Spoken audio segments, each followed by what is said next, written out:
हत्वा.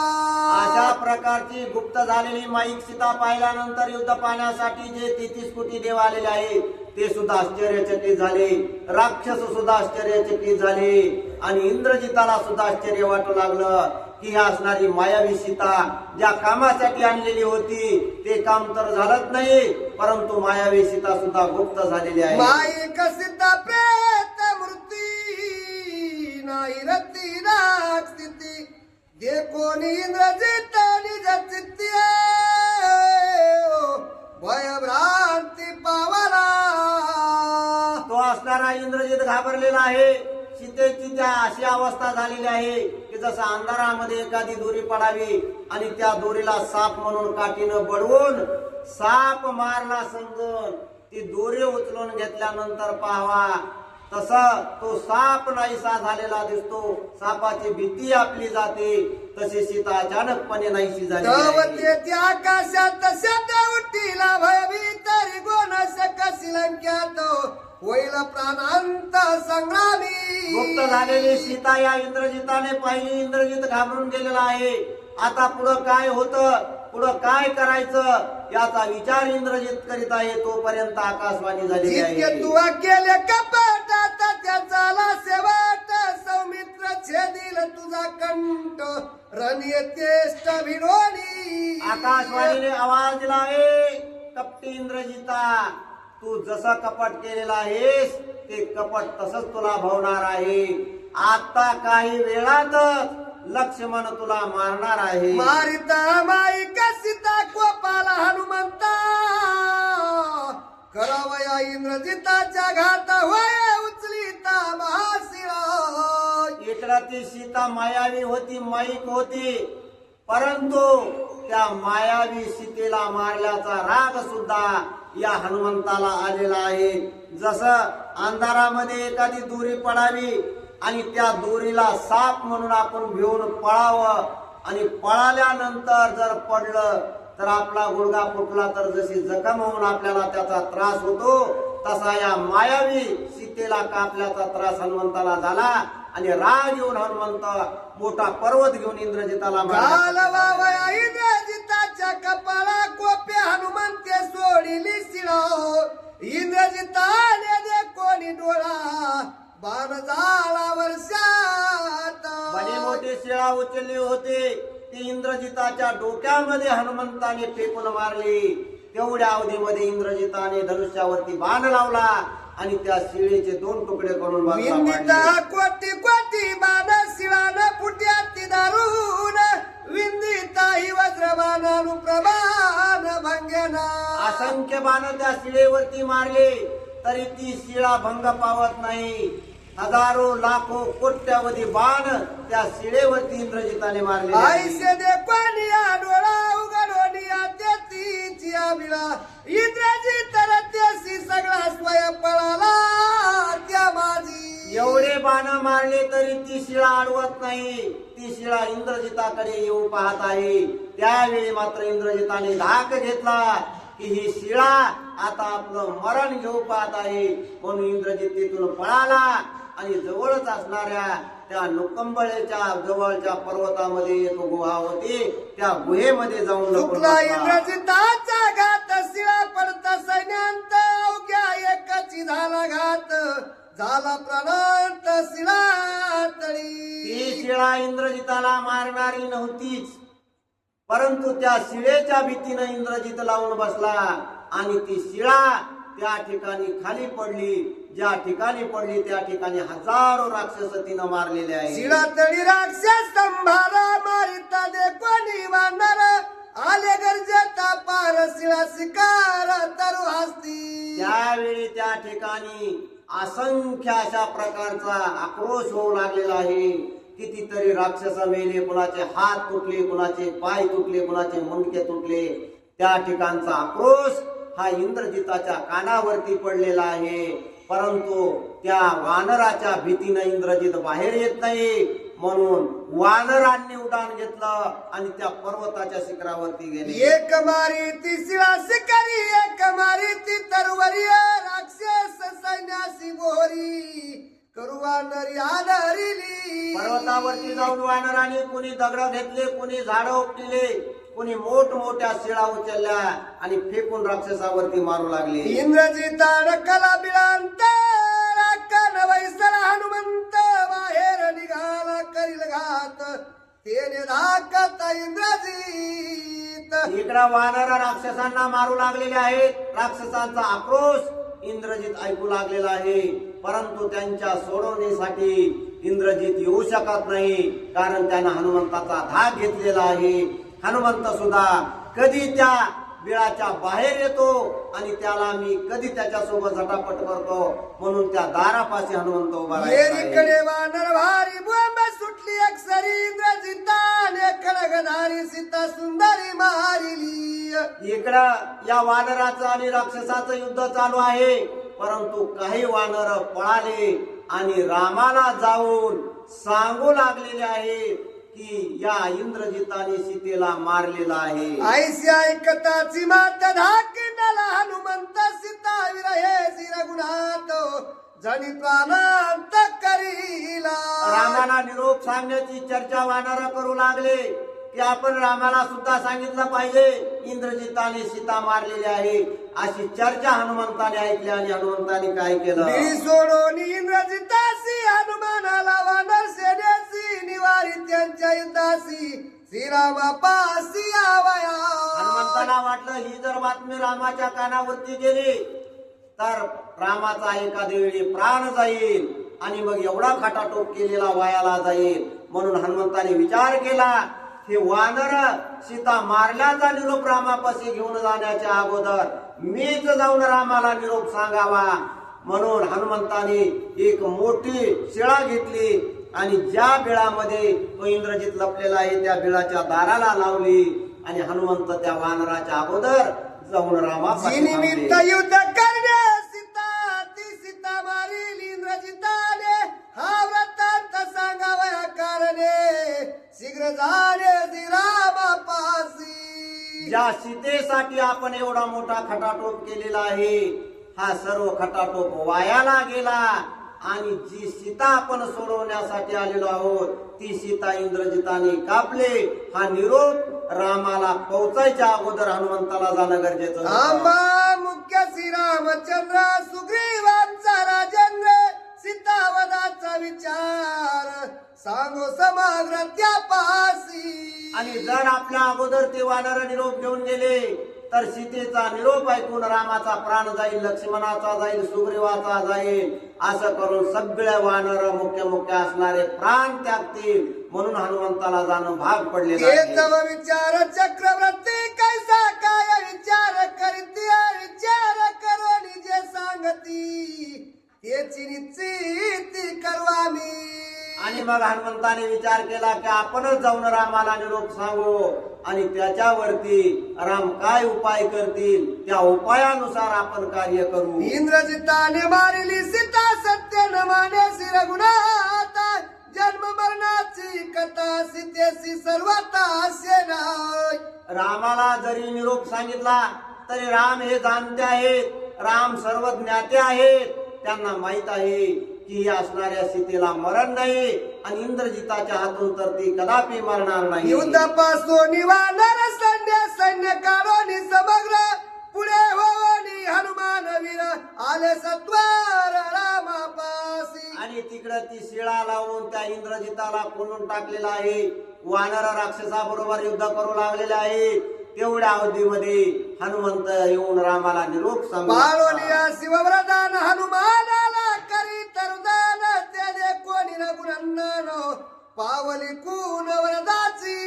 जरी हनुमंत रामापाशी आलेले असले तरी भगवान शंकराने सांगितलेलं होतं की हनुमंता हे सर्व खोटं आहे, परंतु माझं वरदान इंद्रजिताला दिलेलं आहे.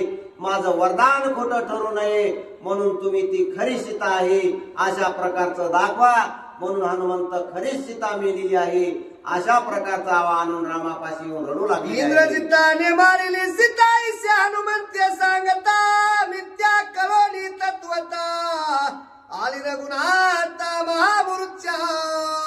हनुमंताने येऊन रामाला सांगितलं की रामा, ज्या सीतेसाठी आपण आलो ती सीता इंद्रजिताने कापली, मारली. त्यावेळी रामाला सुद्धा चक्कर आलेली आहे. म्हणजे रामाला सुद्धा भगवान शंकराचं वरदान खरं करून दाखवायचं होतं. माईक सीता माईक वार्ता मिथ्या जाणोनी तिच्या घाता मूर्छाली शिरगुणाता शिववरदार्था पाळावय. रामाने सगळं जाणलेलं होतं ही असणारी माईक सीता आहे, परंतु भगवान शंकराचं वरदान खोटं ठरू नये. भगवान शंकराने जे इंद्रजिताला वरदान दिलेलं आहे त्या वरदानामुळे भगवान शंकर लबाडीमध्ये येऊ नये म्हणून राम मूर्छा येऊन पडलेले आहे. गंगा तिरीचा तरुवारावून मलोनी पडे थोर तैसा पडिला रघुवीर दुःख दुर्दार सीतेचे. हनुमंताचा निरोप मिळाल्याबरोबर रामाला चक्कर आली आणि राम जमिनीवरती पडले. कसं पडले तर नाथ महाराज म्हणतात, नदीच्या काठी एखादं मोठं झाड असावं आणि पुरानं त्या झाडाच्या बुडाची जमीन सगळी खरपटून जाऊन त्याच्या मुळ्या उळ्या पडल्यानंतर जसं ते झाड धाड दिशेने जमिनीवरती पडतं तशाप्रमाणे रामाने अंग टाकून दिलेला आहे. श्रीराम मूर्छित पडताय लक्ष्मणासी दुःखावस्था आलिंगोनी बंधू वत्सलताय अंकी भ्रातानी जाई. ज्यावेळी रामाने जमिनीवरती अंग टाकून दिलं, राम धाड दिशेनं कोसळले. त्याच वेळी लक्ष्मणाने मोठ्याने टाहो फोडला आणि पडलेल्या रामाच्या अंगावरती लक्ष्मण पडलेला आहे. अंगी वाघोनी शिरगुणाता स्वय लक्ष्मण होय बोलताय इंद्रजिताने मारिली सीता उपायता दिसेना. पडलेल्या रामाच्या अंगावरती पडून लक्ष्मण रडू लागलेला आहे आणि रडत असताना म्हणू लागलेला आहे की रामा, अहो ज्या सीतेनं मला खांद्यावरती वागवलं, ज्या सीतेला मी आई समजलं त्या सीतेची अशी अवस्था झालेली आहे. आता मी काय करू? रामा, तुम्ही सुद्धा मला सोडून चालला. महापाप मारणे सीता तेने सुखरूपता इंद्रजिता मी वर्ततो स्वधर्मता दुःखावस्था मासी. अहो रामा दादा, तुम्ही का बोलत नाही? तुम्हाला काय झालेलं आहे? असं कसं तुम्ही मला सोडून जाता रामा? अहो तुम्ही मला सोडून जाऊ शकत नाही. मी तुमची साथ देण्यासाठी या ठिकाणी आलेलो आहे. देवा, अरे का रे बाबा आमच्यावरती कोपलास? काय तुझं आम्ही एवढं वाईट केलं? आम्ही नीतीने वागलो, धर्माने वागलो म्हणून असे आमचे तू हाल लावलेले आहेस. आणि जो अनितीने अधर्माने वागतो, जो लबाडीनं कपटानं वागतो त्या इंद्रजिताला मात्र तू विजयी देऊ लागलेला आहे. धर्म विवंचना न करे सहसा ज्ञान येता श्रीरामा मूर्छना ती वेदना वानरा. देवा, अरे असं का तू करू लागलेला आहे? अरे धर्म काय अधर्म काय हे आम्हाला कळना का तुला कळना? तेच आम्हाला कळना. रामा, तुम्ही असं पडू नका, तुम्ही सावध व्हा, तुम्ही उठा असं म्हणून लक्ष्मण रडू वानर लागले. मिळून सकल निलोत्पली सुगंध जल सिंपिता श्रीराम मुख कमळ झाला रुमाळ सावला. अशा प्रकारे लक्ष्मण त्या ठिकाणी आपलं रडू लागलेला आहे आणि सर्व वानर त्या ठिकाणी आश्चर्यचकित होऊन पाहू लागलेले आहे. त्यामध्ये जे काही सुज्ञ वानर आहेत, शहाणे सुरते वानर आहेत, त्यांनी मात्र पाणी आणलं आणि पाणी आणून त्यामध्ये कमळाचं फूल बुडवलं आणि फुलाने रामाच्या तोंडावरती ते शिंपडू लागले. हनुमंताची असमता पाळावया शिवव्रतार्था अत्यंत मूर्छा शिरगुणात आली विकता सर्वांगी. कितीही तोंडावरती पाणी मारला, पाण्याचे सबके मारले तरी राम सावध होत नाही. कारण त्यांची बेशुद्ध अवस्था ही खोटी खोटी होती. जसं झोपलेला माणूस उठवायचं सोपं आहे, परंतु झोपेचं सोंग घेतलेला माणूस उठवायला जसं अवघड जातं, तसं या रामाने सोंग घेतलेला आहे. भगवान शंकराचं वरदान खरं करून दाखवायचं आहे म्हणून पाण्याचे शिपके मारले तरी राम शुद्धीवर येत नाही. आईसे दे कोणी शिरगुणात लक्ष्मणासी दुःखावस्था इंद्रजिताने मारिल्या सीता राम सर्वता वाचेना. एका लक्ष्मणाला मात्र आता जास्त चिंता वाटू लागलेली आहे. की राम आता शुद्धीवर येत नाहीत, त्या अर्थी रामाचा प्राणच गेला की काय, आता मी काय करू, कसं करू, या विचारामध्ये लक्ष्मण त्या ठिकाणी रडू लागलेला आहे. श्रीरामे सोडिताची प्राण मावग्या त्याची मरण दुःख मरतील भरत शत्रुघ्न सांडितील प्राण तिघी माता. लक्ष्मण म्हणू लागलेला आहे, रामा मी आता काय करू, तिकडे इंद्रजिताने सीताही मारलेली आहे, इकडे तुमचाही प्राणांत झालेला आहे, आता माझ्या पुढे एवढं मोठं संकट आलेलं आहे की मी जिवंतही राहू शकत नाही आणि मरूही शकत नाही. जर मी जिवंत राहिलो आणि जर का हीच बातमी अयोध्येमध्ये कळाली तर त्या ठिकाणी तिन्ही आई असणाऱ्या मरतील, भरत मरल, त्या ठिकाणी मोठा आकांत होईल आणि माझा मात्र त्या ठिकाणी गेल्यानंतर फार मोठा अपमान होईल. निमालिया रघुनंदन निमती लावे देचे जन किसकिंदे निमती लवा नरगन प्रलय पूर्ण पयाला. इकडे राम मेला म्हणल्यानंतर अयोध्येमध्ये असणारे अनेक जण मरतील, सर्व अयोध्येमध्ये रामावरती प्रेम करणारे जन लोक प्राणाचा त्याग करतील. त्यानंतर इथं सुग्रीव राजा प्राण देतील आणि सुग्रीव राजा मेल्यानंतर किष्किंधेमध्ये वानर सुद्धा मरतील. जाता शरीराचा प्राण कोणत्या इंद्रियाचे चळण तेवी निमाल रघुनंदन आम्ही जाण निमाल. ज्यावेळी रामाचा प्राण गेलेला आहे, राम गेलेला आहे, त्यावेळी सर्वजण गेलेले आहेत. म्हणजे राम म्हणजे आपला प्राण आहे आणि प्राण गेल्यानंतर मनुष्य मेल्या जातो आणि मेलेल्या माणसाला म्हणतात की ह्याच्यामध्ये राम राहिलेला नाही, याच्यातला राम निघून गेला. म्हणजे राम गेला म्हणजे तो मेला, आता राम गेला म्हणजे आम्ही सुद्धा जिवंत असून जातात ना प्रेत रूप आहे प्रतिमा तैसेच होय गामा सोय श्रीराम मरताची. शरीरामध्ये असणारा रामच गेल्यानंतर फक्त त्या शरीराला प्रेतत्व येत आणि प्रेतत्व आलेल्या शरीराला नाव सुद्धा राहत नाही. कितीही मोठ्या नावाचा माणूस असू द्या आणि तो मरू द्या, त्याला किती आदरानं बोलणारे असू द्या, कितीही त्याला सन्मान देणारे असू द्या, परंतु त्याच्या का शरीरामधला एकदा प्राण निघून गेला तर त्याचं नाव सुद्धा घेत नाही. त्याला म्हणतात त्याचं ते प्रेत आणा, प्रेत उठवा, प्रेत बसवा, प्रेताला आंघोळ घाला. म्हणजे त्याचं किती मोठं नाव असलं तरी प्राण गेल्यानंतर त्याला फक्त प्रेतत्व येतं आणि त्या प्रेतत्वाला किंमत राहत नाही. तसं राम गेल्यानंतर या ठिकाणी कोणालाही किंमत उरणार नाही. श्रीराम जीवा मी देवंते श्रीराम आत्मा मी भूते श्रीराम चैतन्य मी चित्ते अन्यथा येते असे ना. श्रीरामच आमचा प्राण आहे, श्रीरामच आमचा आत्मा आहे आणि जोपर्यंत राम शरीरामध्ये आहे तोपर्यंतच या शरीराला चैतन्य आहे. डोळ्यामध्ये राम आहे म्हणून डोळ्याला दिसतं, कानामध्ये राम आहे म्हणून कानाला ऐकू येतं आणि अंगामध्ये चैतन्य आहे म्हणून शरीराची हालचाल होते. परंतु ज्यावेळी या शरीरामध्ये प्राण नावाचा राम निघून जाईल त्यावेळी या शरीराचं सर्व संपत. करोनी सीतेचा निजघात साधिला इंद्रजिताने पुरुषार्थ आमुचा विद्वांसो निस्वार्थ अति आकांत ओढवाला. म्हणून लक्ष्मण रडू लागलेला आहे की रामा तुम्ही जाऊ नका, तुम्ही गेल्यानंतर आमचं काहीच उरणार नाही. या ठिकाणी जिवंत असून सुद्धा आम्ही प्रेतासारखे आहेत. एकट्या इंद्रजिताने ही आमच्यावरती एवढी मोठी दुरावस्था आणलेली आहे, एवढं मोठं संकट आणलेलं आहे.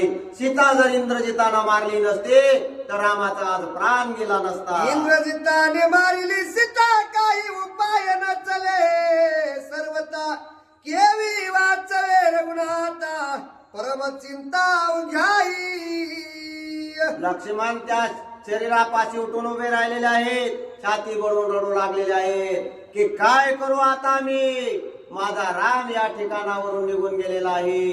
रामाला वाचवण्यासाठी मी आता काय उपाय करू, कोण माझ्या रामाला उठवेल असं म्हणून लक्ष्मण रडू लागले. श्रीरामाच्या हृदयात स्वयं जाणे हनुमंत हनुमंताचे मनोगत गुणात स्वय झाले. सर्व वानरांना चिंता लागलेली आहे की राम आता मेलेले आहेत. सर्वजण चिंताग्रस्त पडलेले आहेत. फक्त त्या ठिकाणी एकटाच हनुमंत आहे की ज्याला माहित आहे की राम मेलेले नाहीत, राम बेशुद्ध अवस्थेमध्ये पडल्याचं सोंग करत आहेत. हे हनुमंताला माहित होत आणि मी नाटक केलेलं आहे हे फक्त हनुमंताला माहित आहे, हे रामाला जाणत होत. लक्ष्मणा शिखरिता हृदय चिंता मग्न मित्य सीतेचे हनन आला शोधोनी विभीषण. अशा प्रकारे त्या ठिकाणी लक्ष्मण क्रोध करू लागलेला आहे, रडू लागलेला आहे. वानर सेना चिंताग्रस्त आहे. त्याच ठिकाणी हनुमंत सुद्धा मान खाली घालून उभे आहेत. राम बेशुद्ध अवस्था येऊन पडलेले आहेत. परंतु एवढ्या अवधीमध्ये विभीषणाने मात्र त्या ठिकाणावरून पाय काढला आणि अशोकवनामध्ये जाऊन पाहिलं की त्या ठिकाणी सीता आहे किंवा खरोखरच इंद्रजिताने मारलेली आहे. निलंक्यात अशोकवनी सीता स्वस्त तुका घेऊन निरतांत आला त्वरित विभीषण. सीता अशोकवनामध्ये निश्चिंत अशा प्रकारे रामनामाचं स्मरण करत बसलेली आहे. हा निरोप विभीषणाच्या दूतांनी आणला, विभीषणाला सांगितला आणि त्यावेळी विभीषणाला सुद्धा उल्हास आला आणि उल्हासानं विभीषण पडलेल्या रामाच्या रकटकांत वर्तताय अत्याकांत कोणी सीतेचं मरणार्थ शिरगुणात मूर्छित.